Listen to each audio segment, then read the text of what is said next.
Bonsoir à tous, ravi de vous retrouver pour un nouveau numéro de Made in Africa, votre magazine économique 100% africain. Ce numéro sera consacré au marché du tourisme, un marché très fortement touché par la pandémie mondiale de la Covid-19.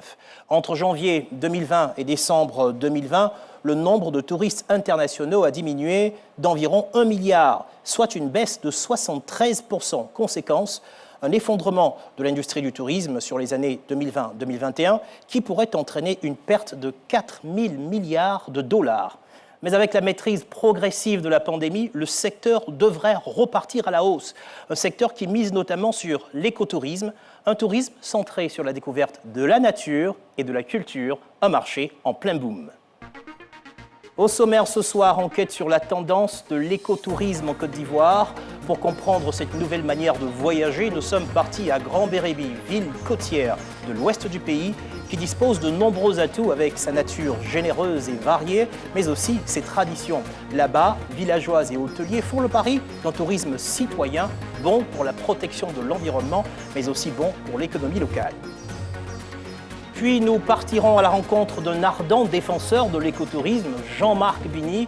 Il a déjà créé 5 domaines Bini, 5 sites écotouristiques portés par une conviction. L'heure n'est plus au tourisme de masse qui pollue la planète, mais à un tourisme plus responsable, avec à la clé de nombreux emplois. Le tourisme, un secteur dans lequel la Côte d'Ivoire croît plus que jamais. D'ici à 2025, le pays ambitionne de se classer dans le top 5 des pays touristiques africains, avec un nombre de touristes compris entre 4,2 et 5 millions. Objectif, porter la part du tourisme dans le PIB à 12% d'ici 3 ans. Parmi les touristes attendus, certains pourront faire le choix de l'écotourisme en se rendant notamment à Grand-Bérébi, dans la splendide région de San Pedro, où nous vous emmenons maintenant. Grand-Bérébi, paradis écotouristique, un reportage de Samuel Trazier et Niki Kwame.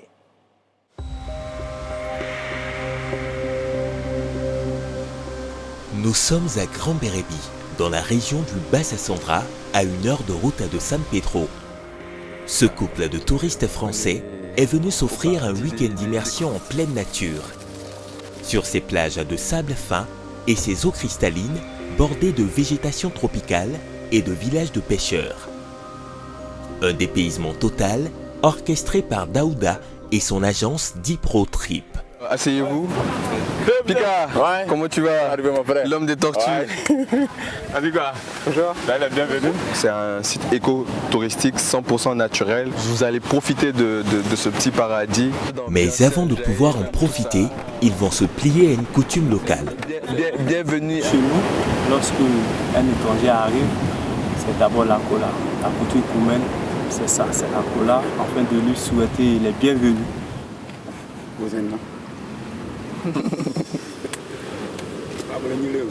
Les civilités terminées, Massil et Fanny vont découvrir leur logement 100% naturel. Chers clients, voici votre appartement écologique pour votre séjour. Et à l'intérieur, vous avez une commodité. Pour éviter le palu, vous avez une moustiquaire imprégnée, vous avez un lit qui est confortable et vous avez ce sommier de lit qui est fait toujours en bambou, en raffia. Là, on a du bois, on a de la paille, on a aussi du raffia. Voilà, et c'est tout cet assemblage de ce matériau-là qui sont utilisés pour pouvoir faire nos écologes qui sont 100% naturels.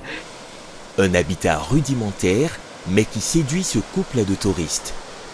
On a décidé de dormir dans l'écolodge plutôt que dans des hôtels en dur parce que ça change d'être enfermé entre 4 murs. Là, on est dans une belle lodge, on a la mer juste en face, on est sous les arbres et sous les palmiers. L'écotourisme, c'est un tourisme centré sur la découverte de la nature et de la culture. Un tourisme responsable et durable. C'est l'un des secteurs qui connaît le plus fort taux de développement dans le monde avec sa dimension éthique et éco-citoyenne. La Côte d'Ivoire dispose pour sa part de nombreux atouts pour le développement de l'écotourisme à travers sa nature généreuse et variée, mais aussi ses traditions. Pour comprendre cette nouvelle manière de voyager, nous sommes allés à Grand Bérébi, ville côtière de l'ouest du pays, connue pour ses magnifiques plages de sable fin et son aire marine protégée. Immersion au cœur de cet Eldorado préservé, naturel et sauvage.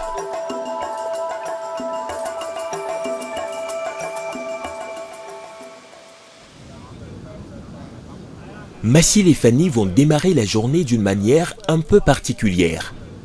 Au programme, la construction d'un lodge écologique avec les jeunes du village.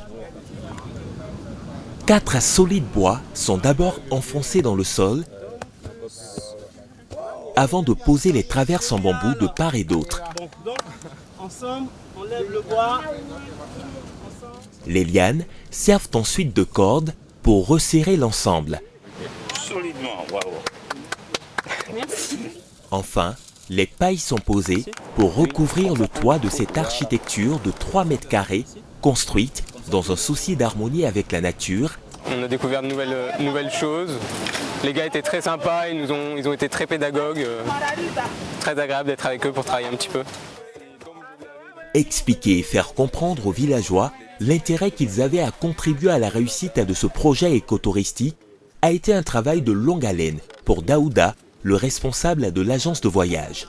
C'est un projet qui a pris le temps parce que c'était vraiment difficile, mais avec le président de l'Union des fédérations des guides de Grand Bérébi, on a réussi quand même à fédérer un intérêt autour de cette vision-là. Les plages de Grand Bérébi font partie des plus belles de la Côte d'Ivoire. À la nuit tombée, ces plages réservent bien de surprises. Et pour les découvrir, mieux vaut avoir l'œil aiguisé. Pour repérer les tortues, c'est simple, c'est de marcher au bord de la plage et d'avoir le regard pour essayer d'observer des traces. Après plusieurs heures de marche, Picard le guide repère des traces de tortues. Elles viennent pondre sur ces plages de Grand Bérébi entre décembre et février. Et voilà ici les traces de la tortue. Et quand je regarde déjà les traces, je sais déjà que c'est une tortue olivate. Le nid trouvé, Picard se charge de le creuser pour montrer aux touristes les œufs qui viennent tout juste d'être pondus, tout en leur indiquant comment les manipuler. Je vais prendre au moins 2. Vous pouvez attraper. Faut voir. Et on fait attention à la manipulation parce que de la manière qu'elles sont posées, les œufs sont posés, on ne doit pas les déranger, les tourner, non. Parce que quand tu vas retourner l'œuf, c'est comme si tu changeais le sexe. Ok. Voilà. Ok. C'est tout mouillé, c'est tout chaud. On a de la chance et aussi un peu de malchance, vu qu'on l'a loupé de très peu. Oui. Mais du coup, on est quand même content de voir quelque chose après ces longues heures de marche.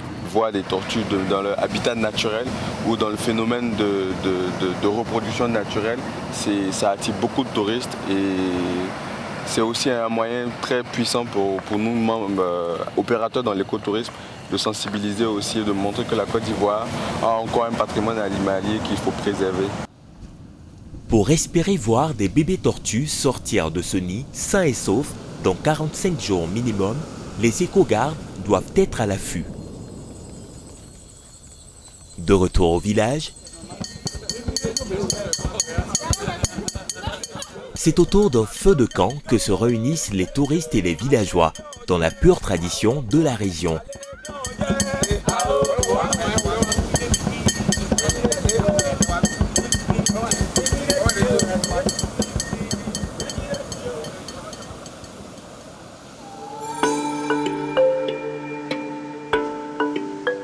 Le lendemain matin, nous les retrouvons à l'écloserie des tortues marines.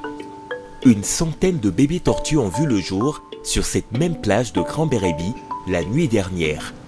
Puisqu'on est dans une écloserie, donc déjà ça les protège des rapaces, ça les protège aussi de tout ce qui est l'intrusion des hommes. Et ensuite il y a Pika qui viendra faire la collecte, les ramasser. Et automatiquement il faut les remettre à la mer. C'est le clou du spectacle, le relâchement des bébés tortues à la mer. Mathilde et Fanny vont y participer pour la première fois. J'avais déjà vu des éclosions de tortues, Mais c'est la première fois que j'ai la chance d'en relâcher et ça fait toujours un petit quelque chose. C'est un moment magique. Dans 7 ans, quand elles auront atteint l'âge adulte, les femelles reviendront pondre sur cette même plage qui les a vues naître. Si Daouda et les villageois sont aussi fiers de partager ces trésors avec les touristes, c'est parce que ce petit territoire est un joyau. Pour y accéder et vivre ces expériences uniques, ce couple de touristes a dû mettre la main à la poche. Massile et Fanny ont déboursé 500 000 francs. Ce montant comprend les billets d'avion aller-retour d'Abidjan à San Pedro, 2 nuitées dans l'éco-lodge, la restauration durant tout le séjour et la participation aux différentes activités. 15% de cette somme est reversée aux villageois. Autrefois, les tortues étaient braconnées pour être vendues et mangées. Afin d'endiguer le phénomène, plusieurs associations comme celle de Daouda se sont engagées à sensibiliser et former les villageois. Quand on finit de faire l'enterrement, la transplantation des œufs, il faut combien de jours après pour avoir une éclosion? Il faut 45 jours au minimum. Bonne réponse. Réussir à faire changer les mentalités a pris du temps, mais le pari de Daouda de miser sur la formation s'avère aujourd'hui payant. Dans le temps, on était tous, la majorité braconnés, voilà, donc on a constaté que depuis un moment qu'il y a eu disparition, donc nous nous sommes engagés afin de pouvoir les protéger pour que nos enfants dans le futur puissent connaître ce qui est la tortue. En les préservant, nous gagnons plus qu'en les vendant. Auparavant tuées, les tortues sont désormais leur trésor. Par semaine, en période d'affluence, ces villageois peuvent gagner jusqu'à 100 000 francs CFA. Un montant qui se partage pour subvenir à leurs besoins et qui leur sert à s'acheter des équipements pour continuer le travail de préservation des tortues et de l'entretien des plages. De nombreuses initiatives voient le jour pour développer l'écotourisme dans la région. Les hôtels ne restent pas en marge. Bienvenue à la baie des Sirènes. Perché sur une petite colline qui surplombe l'océan Atlantique, c'est le plus grand et le plus bel hôtel de la localité. Ici, pas de lodge en bambou, mais 60 bungalows construits en dur avec des vues imprenables sur l'océan. Vincent Cadiou, le directeur, a choisi de miser sur les circuits courts pour développer l'écotourisme et faire croître à l'économie locale. Ah bah elles sont super, bonjour Henri. Bonjour monsieur. Elles sont magnifiques là. Ouais. Il prône une agriculture biologique, respectueuse de l'environnement, sans engrais chimiques ni pesticides. Nous avons à cœur ici à la baie des Sirènes de faire partager avec nos clients toutes les richesses qui nous entourent. On travaille de manière naturelle. J'ai des jeunes qui s'en occupent extrêmement bien et qui sont toujours ravis de faire découvrir ce qu'ils font pousser, les tomates, les gombos, les choux. On fait travailler pour l'approvisionnement de la cuisine, du restaurant, énormément de personnes dans les villages aux alentours. Des dames qui se créent en coopérative, qui viennent nous livrer tous les jours. C'est le cas de cette vendeuse qui livre par mois plus de 3000 kilos de fruits et légumes à la baie des Sirènes. Ces légumes vont prendre la direction de la cuisine, tout comme ces poissons frais réceptionnés par le chef cuisinier. Ils livrent le poisson à un grand hôtel qui est la baie des Sirènes. Et aujourd'hui, le prix qu'ils vendent sur le marché et le prix que nous achetons est un peu différent. Ces 3 pièces de tasar coûtent 6 000 francs sur le marché. Pour encourager ces pêcheurs locaux à toujours leur livrer des poissons frais et de qualité, l'hôtel les achète à 7 000 francs CFA. Direction à présent la cuisine où ce poisson tout juste à pêcher est cuisiné. Puis servi aux clients pour un coût de 13 000 francs le plat. Alors, le poisson tarzade roulé aux petits légumes est prêt. Bonne dégustation à vous. Je trouve que c'est profitable pour toute la chaîne, c'est-à-dire on parle de l'hôtelier lui-même, du client, parce que j'adore ce qu'il y a dans mon assiette là pour le coup, et puis surtout pour les pêcheurs, les villages locaux. Tout le monde en a pour son compte en fait. Pour permettre aux touristes de découvrir le riche patrimoine de la région, l'hôtel propose aussi des activités écotouristiques. Un incontournable, la visite des singes au nez blanc. Avant de les admirer, il faut traverser en pirogue la rivière Néro et les appeler. C'est le travail quotidien de Léon. Plus d'une cinquantaine de singes au nez blanc vivent ici dans cette forêt. À l'époque, on les mangeait, mais le village a décidé de ne plus les manger et donc nous avons pris la décision de les nourrir. Vous voyez le seau qui est accroché et s'il n'y a pas de visite, je paie des bananes et je viens les nourrir chaque jour. Et c'est comme ça que ces singes ils se sont habitués et aujourd'hui ils n'ont pas peur de l'espèce humaine. Braconnés par le passé, aujourd'hui protégés, ces singes font le bonheur des visiteurs et des villageois. Chaque touriste paye 6 000 francs pour la visite. 2 500 francs sont reversés au guide, 2 000 francs à la chefferie villageoise et 1 500 francs à l'hôtel. C'est le cercle vertueux de l'écotourisme. Il y a vraiment peu d'endroits dans le monde encore où on a la chance de pouvoir justement avoir ce type de tourisme, où on est seul avec la nature. On voit justement effectivement des singes qui sont pas du tout agressifs, qui sont juste là pour manger des bananes. Ça me fait super plaisir d'ailleurs de savoir que cette forêt est préservée. Quittons ce petit coin de paradis pour voguer vers les champs de cacao. Ici vous avez le cacaoyer et là vous avez des fleurs. Et c'est ces fleurs qui deviennent les cabosses, les petites cabosses. À 3 mois et demi déjà, la cabosse est mûre, elle devient tout à fait jaune. Le cacaoyer peut produire jusqu'à 20 000 fleurs par an, mais peu arrive à maturité au stade de cabosse. Cette cabosse renferme les fèves enrobées de pulpe blanche. Elles sont fermentées puis séchées et enfin vendues à San Pedro, soit pour être transformées ou exportées. Ces touristes, habitués à manger du chocolat dans leur pays, n'avaient jamais vu de cabosse de cacao de leur vie. En Europe, on voit beaucoup de chocolat uniquement transformé finalement. Et donc là, de voir l'arbre, de voir la cabosse, de voir à quoi ressemblent les grains à l'intérieur, c'est vrai que c'est très intéressant. Le développement de l'écotourisme, un enjeu stratégique pour booster le nombre de visiteurs et développer l'économie de manière responsable. D'ici à 2025, la Côte d'Ivoire ambitionne de se classer dans le top 5 des pays touristiques africains, avec un nombre de touristes compris entre 4,2 et 5 millions. Objectif, porter la part du tourisme dans le PIB à 12% d'ici 3 ans.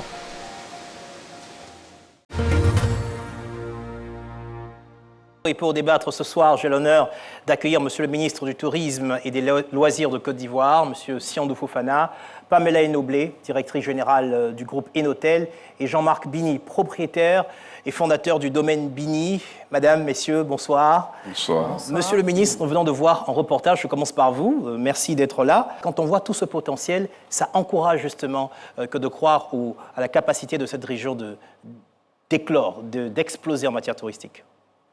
Merci, vous nous avez fait voyager et il nous a été donné de vivre des moments uniques. Et ce sont ces moments-là qui nous permettent d'espérer que nous pouvons avoir exploré des pistes que vous venez de montrer à partir de l'écotourisme pour montrer l'authenticité de la destination Côte d'Ivoire et faire en sorte que notre pays se distingue parmi tant d'autres et rentrer dans le top 5 grâce à l'écotourisme qui nous réserve beaucoup d'opportunités. Alors, question pour vous à présent, Pamela. Grand Bérébi, est-ce qu'on peut considérer que c'est encore une région méconnue du grand public? Vous avez vu les tortues, Daouda considère que c'est un véritable trésor. Tout à fait. Alors non, je ne pense pas. Aujourd'hui, Grand Bérébi, c'est la destination de la Côte d'Ivoire. Grâce à Grand Bérébi, je pense que Air Côte d'Ivoire fait quand même un bon chiffre, puisque les vols sont tout le temps pleins. On est passé quand même à 10 vols aujourd'hui. De 5 à 10 vols, c'est pas rien. On a eu aussi les tortues, c'était nouveau pour moi, je ne sais pas pour vous, Jean-Marc Bini, mais on se rend bien compte qu'il y a un lieu de ponte, on a une écloserie et tout ça, il y a tout ça. Est-ce que vous pensez qu'aujourd'hui, c'est une opportunité de développer des circuits touristiques autour de ces tortues? Oui, c'est une opportunité. Tout à l'heure, dans le reportage, il y a un des guides qui disait qu'avant, ils braconnaient, maintenant, ils sont devenus des guides. Donc, le braconnier, il le fait pour une question de subsistance. Lorsqu'il devient guide, il voit tout l'intérêt qui est porté et ça crée des emplois et ça les valorise. Donc, rien que pour ça, c'est vraiment quelque chose qui doit être renforcé. Oui, alors renforcer comment? Est-ce que vous pensez que ça peut être une attraction en soi pour attirer les touristes du monde entier? Tout à fait. Ouais. En fait, aujourd'hui, le client, il ne voyage pas juste pour passer 2-3 nuits dans l'hôtel. Il veut vivre une émotion. Il veut vivre une expérience. Donc, on est obligé, si un client doit faire 5 jours, de lui faire des propositions pour équiper ses journées, en fait. Donc, dans ces propositions-là, on a le circuit Bérébi. Et dans ce circuit-là, on va aux piscines naturelles, on fait la visite des singes. Et puis, quand il y a la possibilité de voir les tortues, parce que les tortues, c'est juste une période. Donc, quand il y a la possibilité de les voir, ben oui, on met ça dans le circuit. Aujourd'hui, alors comme vous le dites, on constate qu'il y a de plus en plus de touristes qui viennent dans la région. Est-ce qu'il y a un plan? Est-ce qu'on considère, Monsieur le ministre, qu'il y a suffisamment de réceptifs hôteliers pour les accueillir aujourd'hui? L'évaluation de la situation.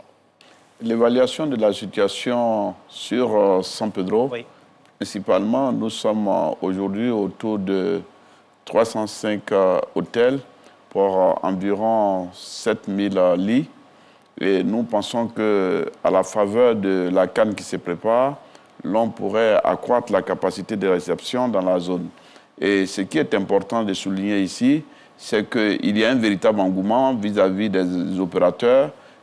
Au sortir de l'émission ici, nous avons des investisseurs qui nous attendent et qui sont venus avec pour intérêt d'avoir investi dans la région de San Pedro. Ça bouge beaucoup. Ça bouge beaucoup. Vous étiez avec nous, Pamela, il y a à peu près 3 ans, et vous avez posé un problème d'accès. Vous en parlez beaucoup, l'accès. Alors aujourd'hui, on sait qu'il y a le projet de la côtière. Comment est-ce que vous envisagez aujourd'hui votre taux de remplissage lorsque ça sera fait? D'accord. Alors, déjà, je voulais rebondir un peu sur ce que le ministre disait tout à l'heure. Je pense que la meilleure manière d'aider, nous, les PME, en fait, c'est de faire des voiries. C'est tout ce que nous, on demande. Parce que c'est vrai, on attend l'investissement avec les banques, mais c'est pareil. Les banques, le domaine touristique, ce n'est pas un domaine qui intéresse forcément les banques. Donc, qu'est-ce qui pourrait les emmener à investir dans notre domaine à nous? C'est de savoir que nos sites sont accessibles. Parce que si c'est accessible, on a un peu plus de monde qui viennent vers nous et c'est plus facile pour nous de faire un taux de remplissage intéressant.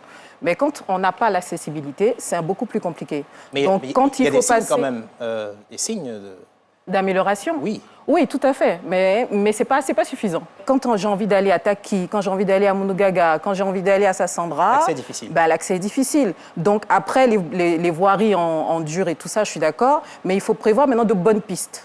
Monsieur le ministre, vous voulez réagir rapidement sur la route? On suppose que c'est en cours, mais on a envie de développer tout à l'heure sur Sublime Côte d'Ivoire. Effectivement, je voudrais rassurer Madame la DG de Noblo Hotel. Naturellement, quand on hérite d'une situation chaotique où il n'y avait pas d'investissement pendant 10 ans et que vous revenez, la route a une durée de vie. Et passer cette durée de vie, il y a ce qu'on appelle l'entretien périodique qu'il faut avoir administré. Quand l'entretien périodique n'a pas été fait pendant la période qui est amortie, la route est perdue. Et quand c'est perdu, c'est un investissement nouveau. Je voudrais la rassurer de ce que la volonté du gouvernement pour ce que nous allons développer, il y a plus de 1500 milliards de projets d'investissement pour rattraper les routes en terre qui ne sont pas, en termes de techniciens, ce ne sont pas des pistes, mais ce sont des routes en terre qui seront rattrapées. Vous avez fait sourire Pamela. Alors, on va parler de Sublime Côte d'Ivoire. Jean-Marie Bini veut dire quelque chose, je vais l'écouter rapidement. Oui, mais moi je milite aujourd'hui pour l'accessibilité des aérodromes. Ça permet de capitaliser le tourisme d'affaires qui est là, puisque nous sommes déjà positionnés en 2e position, mais eux, ils peuvent capitaliser par leur présence. Quand ils ont fini, ils peuvent profiter de 2 ou 3 jours, ou même faire venir leur famille. Alors, c'est un gros sujet. Voilà. Monsieur le ministre risque d'avoir envie de répondre, mais je ne le souhaite pas. On aura le temps de nous consacrer à vous tout à l'heure. Je voudrais qu'on parle de Sublime Côte d'Ivoire. Où est-ce qu'on en est concrètement aujourd'hui, monsieur le ministre? Nous nous sommes donné 3 finalités. Les 3 finalités, c'est de faire en sorte que la Côte d'Ivoire développe son tourisme pour en faire un secteur pourvoyeur d'emplois en créant un peu plus de 700 000 emplois d'ici 2025. Et dans une deuxième finalité, c'est de contribuer significativement au développement territorial hors d'Abidjan. Évidemment, ce sont les villes secondaires telles que San Pedro, Korogo, Boaké et Yamoussoukro et bien d'autres. Il s'agit aussi de faire en sorte qu'il y ait la création de la richesse, avec une meilleure distribution de la richesse. Et donc, ce sont ces efforts-là qui concourent à mettre en place la stratégie qui comporte 9 projets phares et qui, à la fin, devrait faire de notre pays la base des divertissements, la base des loisirs et un hub d'affaires et un hub médical. Alors, aujourd'hui, on a mobilisé combien à peu près, les différents tours de table qu'on a fait? Les tours de table ont permis de mobiliser la totalité des investissements nécessaires, c'est-à-dire un peu plus de 3 000 milliards. Wow. Mais l'intérêt pour nous, ce n'était pas l'important des chiffres, mais c'était l'ambition portée par un secteur privé qui détient son portefeuille et qui s'intéresse au potentiel du pays. Et rien qu'à voir nos 2 opérateurs ici, on démontre déjà qu'il y a des hommes d'affaires qui sont cultivés, qui sont très au fait de l'actualité économique et qui savent ce qu'ils font et ce qu'ils veulent. Comment est-ce que vous avez le sentiment d'être intégré à ce projet? Nous sommes très intéressés par Sublime Côte d'Ivoire et ça ne se fait pas seul. Il faudrait que les opérateurs économiques qui peuvent faire accompagner puissent nous accompagner afin qu'on puisse développer. Tout à l'heure, vous avez dit que j'ai 5 sites, pas parce que j'avais envie, mais quand je vois un tel projet comme Sublime Côte d'Ivoire, je ne peux pas attendre. On avance le temps que les financiers comprennent enfin et qu'ils puissent faire une fiche technique adaptée au tourisme afin de pouvoir faciliter les prêts. Et en même temps, on lance un appel aux entreprises avec les côtés RSE. Ils peuvent développer aussi cette partie-là avec nous. Voilà. Votre réaction, est-ce que vous avez le sentiment de pouvoir vraiment de comprendre clairement la stratégie, de savoir où vous vous intégrez et de pouvoir en profiter? Alors, honnêtement, non. Je ne peux pas dire que je comprends la stratégie de Sublime Côte d'Ivoire. Par contre, je vois que c'est un beau projet. Et c'est un projet dans lequel moi, en tant que PME, je dois être glissée dans ce projet. Je me rappelle que quand le ministre était venu à San Pedro, il nous avait reçus et il nous avait demandé de mettre nos hôtels à niveau, de sorte à ce que quand ces nouveaux hôtels arrivent, on ne soit pas perdu dans tout ça. Donc pour ça, moi j'ai besoin que le ministère m'aide. Et je sais que vous allez commencer bientôt la classification des hôtels. Mais bien avant ça, je souhaiterais... Vous avez combien d'étoiles, vous Voilà, exactement. Je souhaiterais qu'on vienne me faire un audit déjà et qu'on me dise à quel niveau je suis pour que je puisse me donner un objectif pour atteindre... Si on me dit que je suis 2, je voudrais être 3 et ainsi de suite. Monsieur le ministre. Partant d'un constat qu'aujourd'hui, Sublime Côte d'Ivoire, chacun se doit de se l'approprier. Et ce à quoi moi je voudrais appeler ici la vigilance de l'ensemble de nos opérateurs, c'est de dire que certains qui sont à l'étranger essaient de s'inspirer de ce que nous faisons le mieux. Il faudrait que chez nous, dans notre pays, nous voulons inviter, c'est pour ça qu'on a créé le Conseil national du tourisme, pour qu'on se parle, qu'on échange et qu'on appuie nos champions nationaux parce que je dois les féliciter déjà, parce que quand moi j'arrive à nos hôtels, j'avoue que nous sommes vraiment fascinés par ce qui est fait, les efforts qui sont faits pour restituer la qualité, nous honorent et nous voudrons les encourager. Et j'ai été vers eux, il faut qu'ils viennent souvent à nous pour qu'on porte ensemble le projet. Promis. Vous souriez, c'est que le message est passé. Voilà, on a compris la question de l'accès, on a compris la question de l'accompagnement, notamment au niveau de l'audit. Qu'est-ce qui pourrait freiner, en dehors de ces points-là, l'éclosion du tourisme en Côte d'Ivoire? Alors, déjà, On profite de la présence de monsieur. On profite de la présence de monsieur le ministre. le prix du transport aérien, je trouve que c'est quand même exorbitant pour un citoyen moyen. Et si on veut vraiment encourager le tourisme interne, il faudrait quand même revoir ces montants-là. Quand je compare le prix du billet d'avion pour aller à San Pedro et que je dois payer 200 000, alors que pour aller à Dakar, où je dois payer peut-être 250 000, je me dis autant ajouter les 50 000, je vais à Dakar. C'est vite fait. Hein.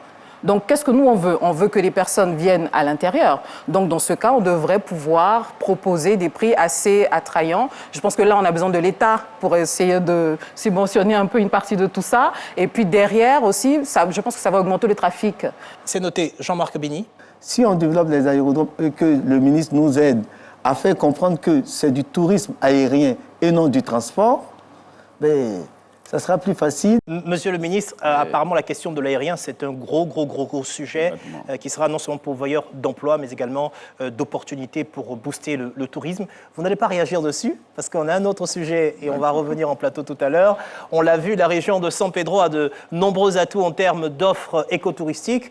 Une offre qui s'est développée en Côte d'Ivoire dans d'autres régions, sous l'impulsion notamment d'un homme, Jean-Marc Bini, qui est avec nous en plateau. Vous connaissez probablement l'un des 5 domaines qui portent son nom, des domaines entre forêt et lagune, où les visiteurs sont invités à voyager autrement au cœur de la nature et des coutumes locales. Jean-Marc Bini, l'ambassadeur de l'écotourisme, un reportage signé Thomas Digobadia et Omram Diabaté. À une 60aine de kilomètres au nord d'Abidjan, au cœur des forêts d'EVA et de cacao, ce groupe d'amis termine une randonnée. Hé, l'ami, comment ça va? Ils sont accueillis dans ce campement, comme au village. On est venu rendre visite, amener les amis faire découvrir la Côte d'Ivoire. L'homme au chapeau qui écoute les nouvelles n'est pas le chef du village, c'est Jean-Marc Bini. Il a ouvert cet endroit appelé le domaine Bini il y a 6 ans.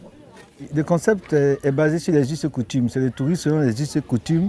Et on les accueille avec des calebasses, du vin de palme, coco, et vraiment dans des conditions typiquement villageoises. Voilà un peu. Et je pense que ça répond aux normes écologiques.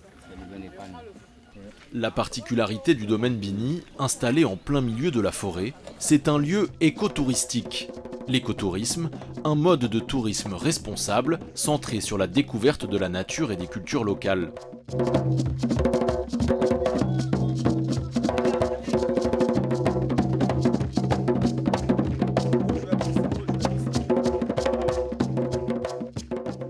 Une culture locale que les touristes vont découvrir ou redécouvrir tout au long de la journée. Faire du tourisme en Côte d'Ivoire tout en préservant la nature et en développant les communautés locales, c'est l'objectif de Jean-Marc Bini. En 2015, cet Ivoirien de 57 ans lance son concept, le domaine Bini. Sa conviction, l'heure n'est plus au tourisme de masse qui pollue la planète, mais à un tourisme plus responsable, l'écotourisme.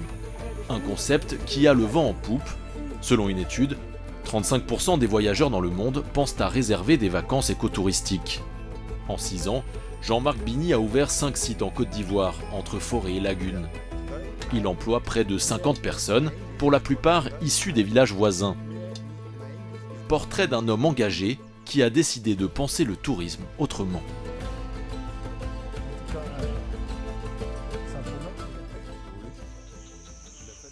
Retour au domaine Bini Forêt sur la route de Yamoussoukro. Après l'accueil et les danses traditionnelles, Jean-Marc emmène les touristes pour une balade à travers les plantations de son domaine. Une promenade de 2 heures à la découverte des principales cultures agricoles de la Côte d'Ivoire. Le cacao et sa célèbre cabosse, et l'EVA dont le pays est le 4e producteur mondial. À chaque étape, le guide leur donne quelques explications. La saignée se fait 2 fois la semaine. On saigne l'arbre en deux parties. C'est-à-dire que cette partie, on va appeler face A et cette partie face B. En cette année 2021, on va saigner la face A. 2022, encore la face A. Et en 2023, on reprend l'autre côté. On va faire 10 ans de saignée en alternant comme ça les 2 côtés. Après les 10 ans, plus l'âge du bois qui a 17 ans, on va commencer à faire la saignée qu'on appelle inversée. Chaque week-end, le site accueille entre 100 et 250 touristes. Les premières années, le concept séduisait principalement une clientèle d'expatriés. Mais depuis plusieurs mois, la tendance s'est inversée. Ouais, à chaque fois que les feuilles tombent, ça laisse des points là. De plus en plus, les Abidjanais sont à la recherche de ce genre d'expérience, plus proche des plantations d'EVA que des forêts d'immeubles du plateau. Je viens ici pour me ressourcer, si je peux dire ça. Parce qu'ici, on est purement naturel. C'est très enrichissant, on apprend beaucoup. Et ça fait vraiment plaisir de respirer l'air naturel, différent de la pollution qu'on a à Abidjan. J'ai pas l'habitude de fréquenter ce genre d'endroit. Voilà, aujourd'hui, j'ai voulu voir quelque chose de nouveau et c'est parfait. En une journée, ces touristes pourront donc se ressourcer dans la nature, bénéficier d'activités étonnantes, mais aussi faire des découvertes culinaires, le tout pour 15 000 francs CFA par personne. Nous passons à la deuxième phase de notre activité appelée le festin des 10 doigts. Première règle, vous avez le droit de manger à 10 reprises. Vous pouvez vous servir 10 fois. Deuxième règle, vous ne pouvez pas vous servir 10 fois en un. Le repas, digne d'un banquet, est composé d'une quinzaine de plats représentatifs des différentes régions du pays et servis dans des feuilles de bananier, comme au village. Pour construire ce site, Jean-Marc Bini a investi 500 000 francs CFA sur fonds propres. Ici, on est loin d'un tourisme de luxe et de confort. Pas de piscine, mais un ruisseau pour se baigner. Pas de spa, mais des bains de boue naturels pour se relaxer. Pas de chambre d'hôtel, mais une cabane dans les bois pour dormir. Pour l'entrepreneur, il faut utiliser les ressources existantes, encore inexploitées. Toute la Côte d'Ivoire est propice à l'écotourisme au vu de cette végétation qu'on a. Vous avez la forêt, vous avez la savane arborée, la savane herbeuse, vous avez les montagnes, vous avez des rivières, vous avez des fleuves, vous avez la lagune, la mer. Si la fréquentation augmente année après année, Jean-Marc Bini ne gagne pas encore d'argent. Tous les bénéfices sont réinvestis dans le développement de nouveaux sites. Depuis sa création en 2015, la petite entreprise écotouristique a bien grandi. De retour à Abidjan comme chaque lundi, bonjour à tous, bon retour parmi nous. Jean-Marc Bini réunit ses chefs d'équipe pour faire le point. On a un fichier complet au domaine Bini Forêt. On a failli être débordé. Ça fait qu'on doit changer notre système de réservation, reprendre plusieurs fois, être sûr que le client est bien réservé. S'il a annulé, lui faire comprendre qu'il ne peut plus revenir en arrière. 6 ans après avoir lancé son concept, l'éco-entrepreneur gère désormais près de 50 employés répartis sur 5 sites à Abidjan et dans le sud du pays. Bini Forêt, le premier site ouvert, mais aussi Bini Lagune, Bini Dahlia Fleur, Bini Agboville et Bini Azani. Sur ces différents sites, il accueille en moyenne 350 touristes par semaine. De 2019 à 2021, malgré la crise du Covid, entre 10 000 et 15 000 personnes se sont rendues dans l'un de ces sites. Les domaines Bini ont gagné en notoriété et Jean-Marc a la pression pour ne pas décevoir la clientèle. Un client satisfait, ce sont plusieurs clients de gagner, son business fonctionnant essentiellement grâce au bouche à oreille. Il faut démontrer que nous sommes à la hauteur. Ça, c'est d'une part. Et puis de l'autre, c'est que nous sommes sur une vague de réputation qui fait que nous nous voyons petits, mais il y a des gens qui ont une idée vraiment, je ne dirais pas démesurée, du domaine Bini. Donc il faut qu'on fasse tout pour être à la hauteur. Donc nous savons que si un client est satisfait, il ramène 10 personnes. L'entrepreneur ne cible pas que les particuliers. Il accueille également des entreprises pour des team building ou des séminaires. Les entreprises représentent même désormais 40% de son chiffre d'affaires. Dès qu'on a 2 ou 3 entreprises qui s'affichent dans le mois, c'est comme une grosse manne pour nous. On peut commencer tout de suite à développer un nouveau site, voilà, ou avoir un nouvel équipement, des panneaux solaires, refaire toute une cabane. Voilà. Ça, c'est quand on a des entreprises qu'on peut faire ça. Grâce à ce modèle économique, il espère dupliquer son concept écotouristique un peu partout en Côte d'Ivoire. Salut Zoulou. Avant d'être un entrepreneur vert, Jean-Marc est surtout un écologiste convaincu. Bon, salut Pierrette. Ça va? Miss Planète, comment ça va? Avec tes cheveux, en forme? Chez lui, il applique cette philosophie au quotidien avec ses 2 filles et sa femme. Dans cet appartement, rien n'a été acheté neuf ou presque. Les lits sont faits avec des palettes de chantier, tout comme le meuble de télévision. Du salon à la terrasse, en passant par les toilettes, tout a été fabriqué par Daniela, son épouse originaire du Chili, à l'aide de matériaux récupérés. Rien ne se jette, tout se transforme. L'idée derrière tout ça, c'est de laisser le moins d'empreintes possible sur la planète.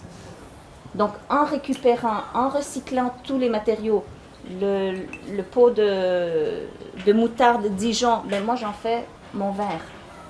Et c'est une satisfaction de savoir que tous les gestes que je pose ou que les enfants posent, c'est pour minimiser justement la pollution, l'accumulation de verre, de plastique sur la planète.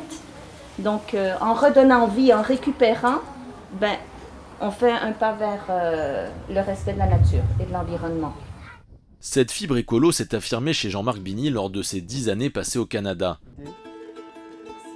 En 2015, l'ancien banquier décide de tout plaquer pour rentrer au pays et lancer le domaine Bigny Forêt sur une ancienne plantation familiale. Avec un leitmotiv, préserver à la fois l'environnement et développer les communautés locales. Ce matin-là, il se rend au domaine Bigny Lagune, au bord de la lagune Adjien, à quelques dizaines de minutes seulement du centre-ville d'Abidjan. Cuisinières, guides, piroguiers, 10 jeunes du village voisin de Kofakwa travaillent au quotidien sur ce site. Des jeunes qui, sans l'entrepreneur, seraient peut-être encore au chômage aujourd'hui. Ça m'aide par rapport au champ. Parce que champ de manioc, par exemple, il faut attendre 1 an avant d'avoir de l'argent. Bon, ici, 1 mois, tu es payé, donc ça nous arrange. Le concept pour le village, ça nous arrange beaucoup. Parce qu'actuellement, si vous rentrez dans le village, la plupart des jeunes sont sur la ville pour se chercher du travail. Par contre, nous, on a eu la chance, le domaine Bigny est venu, donc nous, ça nous permet de travailler au domaine Bigny. L'entrepreneur ne se contente pas de recruter sa main-d'œuvre au village. Il fait également travailler les petits producteurs de Kofakwa, comme cette femme et sa famille, qui produisent du thé et du savon à base de moringa. Ça, c'est vraiment du moringa pur, là. Il n'y a pas trop d'huile, c'est vraiment... Non, c'est moringa pur et puis un peu de l'huile de coco. L'huile de coco. Jean-Marc se fournit chez elle et emmène les touristes découvrir la méthode traditionnelle de fabrication du savon. Résultat, après 3 ans de collaboration, cette productrice a vu ses revenus augmenter. Et dans le village de Kofakwa, elle n'est pas la seule. L'écotourisme, moteur pour développer les communautés villageoises, Jean-Marc y croit. Nous avons 10 personnes dans le village qui travaillent en permanence, même quand il n'y a pas de clients, l'entretien, et puis au-delà, nous avons de façon satellitaire ceux qui fournissent le poulet, la tchéké, le savon et tout ça. On peut atteindre déjà une quinzaine, voire une vingtaine de personnes. Ça va très vite. Ça, c'est juste pour le petit village Kofakwa. Dès que nous, on est quelque part, la production passe du simple au triple puisqu'on arrive avec du volume et de façon permanente. En s'implantant près des villages, l'objectif de Jean-Marc n'est pas seulement de créer de l'emploi. Toc, toc, toc.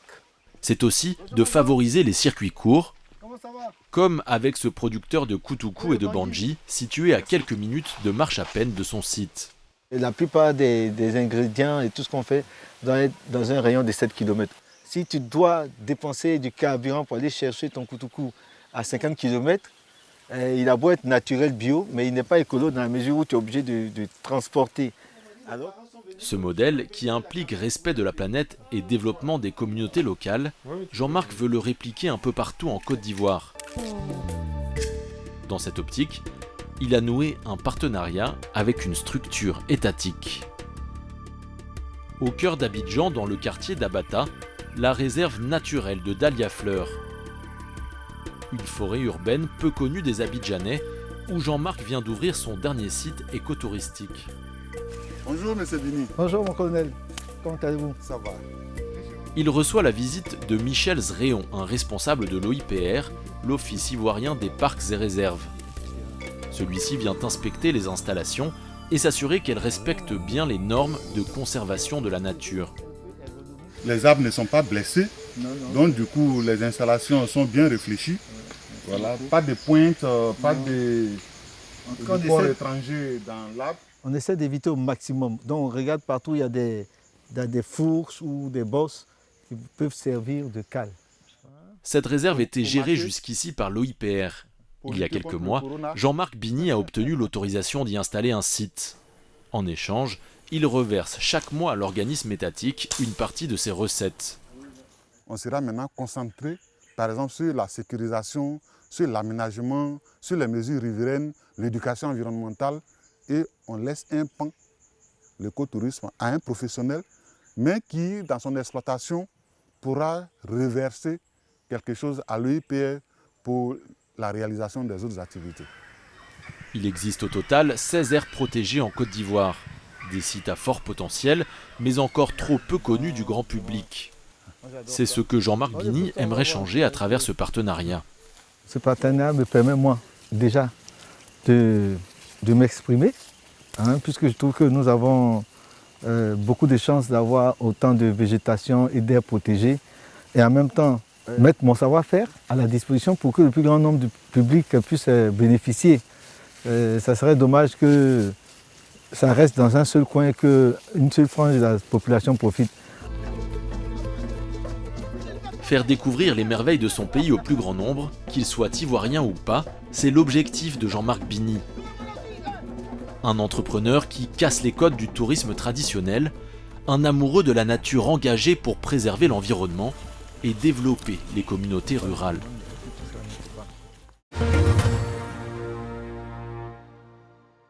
Monsieur le ministre, on vient de faire une incursion dans les domaines Bini, quelques-uns.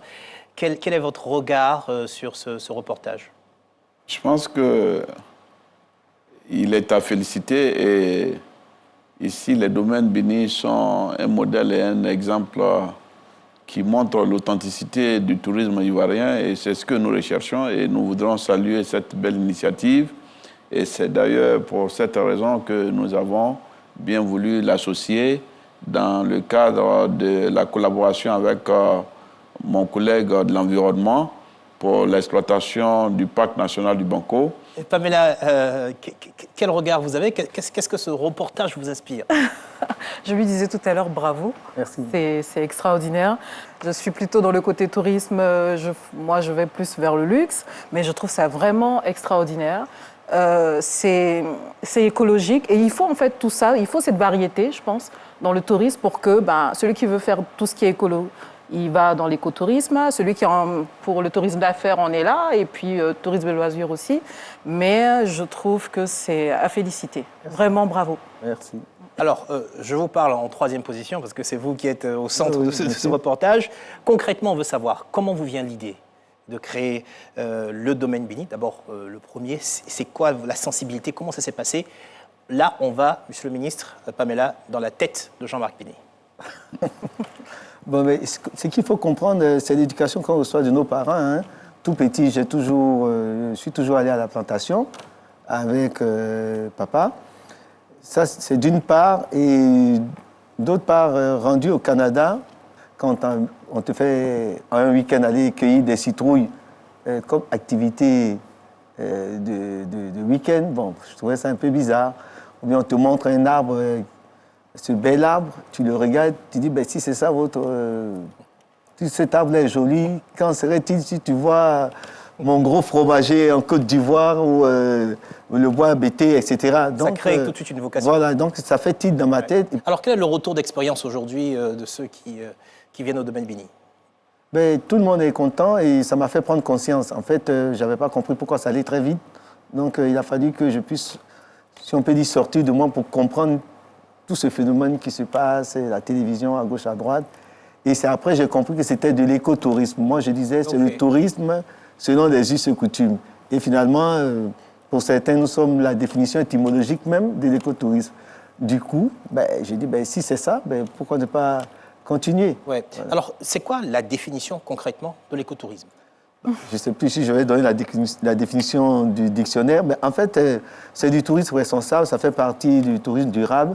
Donc, c'est pouvoir visiter un écosystème, une nature, tout en tenant compte des populations riveraines. Et je trouve que la Côte d'Ivoire a un avantage concurrentiel même par rapport aux autres pays africains, parce qu'on a 4 grands groupes ethniques. Je ne vais pas refaire. En tout cas, c'est assez roots. On l'a vu, on mange dans des feuilles de bananier, il n'y a pas d'assiette. La fourchette, c'est les doigts. On se fait des bains d'argile, on marche dans la forêt. C'est quand même assez route. Non, mais il y a des normes. Il y a des normes. Bon, on a commencé route avec domaine Bini Forêt. Il y a des normes. Nos feuilles d'article sont aseptisées au vinaigre blanc. Il faut améliorer, bonifier la façon dont nos parents vivaient. Et ce que nous faisons, nos cases, c'est à la fois en bambou de raffia ou en terre. Mais après, vous avez tout un contour d'aération, de moustiquaires et tout, plafonné. Alors, avec l'OIPR, c'est une convention qui vous C'est une convention, c'est un partenariat. Ouais. Est-ce que vous êtes engagé à verser un montant fixe? Oui, c'est un partenariat, il y a une clé de répartition. Il faut être homme d'affaires aussi. Hein. On va progresser. Monsieur le ministre, vous le considérez comme un ambassadeur aujourd'hui de l'écotourisme? Oui, il est tout à fait indiqué que M. Bini soit considéré comme un ambassadeur de l'écotourisme. Et tout à l'heure, vous avez demandé cette définition de l'écotourisme. Par définition, l'écotourisme repose sur l'écologie. Et donc, c'est ici valoriser la biodiversité et tout ce qui est richesse faunique et richesse de l'arborescence. Et donc, en tant qu'ambassadeur, je pense qu'il le mérite parce que, ayant pris le pari de partir du néant, aujourd'hui, il a une référence et il est une référence de la valorisation et de la bonification de l'écotourisme qui est un élément qui devrait être notre pédigré en Côte d'Ivoire et aiguillonner la destination Côte d'Ivoire davantage. Valoriser l'écotourisme, la transition est toute trouvée pour parler du Banco. Le parc national du Banco, c'est peut-être un coup de génie parce que ça a changé complètement la communication, c'est énorme. Tout le monde me parle, je ne suis pas allé, tout le monde me parle chaque week-end, quelqu'un veut aller au Banco jusqu'à ce que je me rende compte de ce qui se passe. Donc vraiment, c'est assez touchant ce qui se passe. Alors comment vous comptez concrètement valoriser la forêt du Banco, notamment le parc national du Banco? Et là, justement, derrière moi, on peut voir les images de ce qui s'y passe. Monsieur le ministre. Oui, je pense que la forêt du Banco, il faut avoir salué les pères fondateurs de notre pays.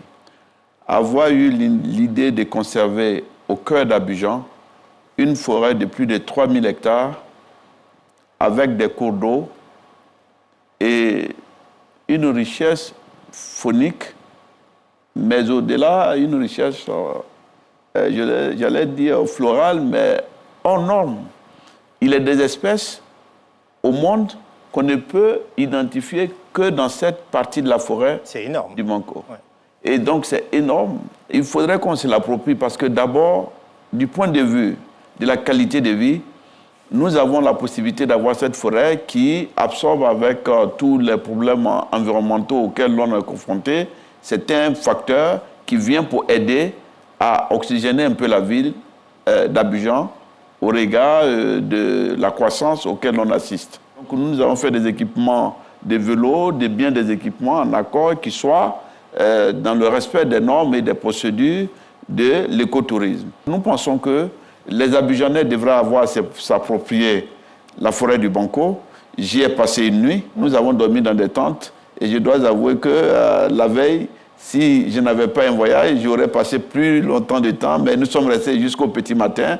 Et nous avons découvert beaucoup de choses et j'étais fasciné. Monsieur le ministre, les investissements, ça a coûté combien pour réhabiliter la forêt du Banco telle qu'elle est aujourd'hui? Nous prévoyons un total d'investissement d'environ 1,2 milliard. Donc à la fin de cette année? À la fin de cette année, donc, pour 2022.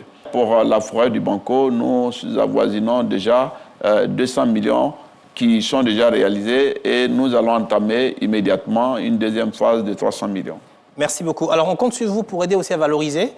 Il se trouve que vous ne gagnez pas encore d'argent.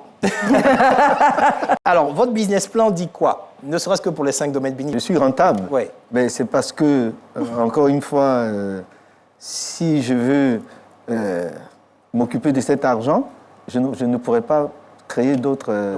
Donc, il faut investir encore pour... Ouais, il faut investir. Moi, j'avais décidé de réduire mon train de vie en venant. J'ai vécu 1 an et demi en ermite au domaine Bini Forêt. Donc, je suis resté dans cette ligne. Si on m'en donne 10, je remets tout de suite 5 dans la nature ou 7. Ce qui rentre avec le premier domaine à financer le deuxième domaine, les 2 domaines financent le troisième, tous les 3 vont financer le quatrième. Est-ce que Pamela peut dire que j'ai un joli site? Je veux ouvrir un domaine Bini dans ma zone. Est-ce que vous êtes prêt à... Oui. En fait, moi, j'ai trois éléments. D'abord, il faut quelque chose qui fait un wow, comme j'aime le dire. Il faut que notre concept, c'est un écosystème, un village et une activité économique, et une écotouristique. L'objectif, ce n'est pas que le domaine Bini soit partout. Nous sommes déjà un label, on peut faire des franchises. Nous, ce qu'on demande aujourd'hui, c'est d'accompagner, s'il y a une structure qui nous permet d'accompagner d'autres personnes à s'implanter à travers la Côte d'Ivoire, peut-être si nous sommes 10, on ira plus vite. Merci, Monsieur Jean-Marc Bini, et je vais rester avec Monsieur le ministre. Est-ce que vous avez un mot de la fin? Oui, et je voudrais profiter du temps d'antenne que vous nous donnez, avoir remercié l'initiative que vous avez prise de faire ce Made in Africa. Et moi, d'abord, en tant que président de la Commission Afrique pour le tourisme dans le cadre de l'OMT et en même temps en tant que président de l'Organisation mondiale du tourisme, je me félicite de brander le Made in Africa. Et il faut brander la destination Afrique. Et donc, votre émission vient comme ici un moyen qui nous donne l'opportunité de valoriser notre culture et l'authenticité de notre destination et de notre continent et plus particulièrement de notre pays, la Côte d'Ivoire. Et c'est pour moi l'occasion de remercier tous les acteurs de notre secteur de l'écosystème touristique, mais plus particulièrement, permettez que je salue ici Pamela pour le travail qu'elle ne cesse d'abattre du côté de San Pedro. Et elle a notre soutien. Et on voudrait que bien d'autres Ivoiriens s'initient à cela parce que ça crée de l'emploi, ça crée de la richesse et ça demande une expertise et une connaissance. Et M. Jean-Marc Bini, il porte fièrement le titre d'ambassadeur et il le mérite parce qu'il le vit au quotidien et il est un modèle à suivre. Merci beaucoup, Monsieur le ministre. Pamela Noublé, merci. Jean-Marc Bini, merci. Merci à vous, chers téléspectateurs, d'avoir suivi ce numéro de Made in Africa. Je vous donne rendez-vous dans 15 jours pour un tout nouveau numéro. Vous pouvez retrouver cette émission sur notre site internet, c'est www.rti.ci ou sur l'application RT Mobile. Vous pouvez aussi suivre nos activités sur les réseaux sociaux, Made in Africa pour Facebook et Made in Africa TV pour Instagram et Twitter. Merci à tous ceux qui m'ont aidé à préparer cette émission, aux équipes de production Delphin Africa, mais également aux équipes de la RTI. Mesdames et messieurs, n'oubliez pas, avec Monsieur le ministre, nous devons brander la destination Made in Africa. Bonne suite de programme sur RTI1.